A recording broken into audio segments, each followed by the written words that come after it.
You talked about this a little bit off camera, but what's your thoughts on the whole Chris Benoit situation? Horrible. I don't know how to this day, Devin, I don't know how people look at me with a straight face and have actually asked me, when is Benoit going to the Hall of Fame?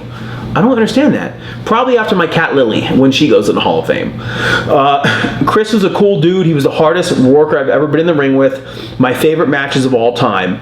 But much like I would probably react to Jeffrey Dahmer being in the ring with me, I have to now put Chris in a category that's untouchable. He's gulagged from WWE history forever. I can't see him ever getting back in.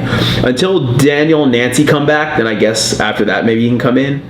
But it was a horrible tragedy. It sucked to happen. When it happened, it knocked us all on our asses. It was that's the single worst thing I saw happen to pro wrestling in the last, I don't know, since maybe ever. I don't know if anything was so shocking. It put a horrible stigma on pro wrestling. I mean, I still answer to this day, oh, you guys all do that, concussions, you do this, you do that, and he murdered his family because of wrestling, or just one thing after another. It was for a guy that was probably the top worker of his generation, who absolutely wanted to leave the business better than he found it. I think he did the exact opposite, and it sucks. I actually hate mentioning his name. I've never watched, since the day he did all that, I've never watched a single one of my matches ever against Benoit. I have a bunch of them on ZD. You can't watch them on the network, I don't think.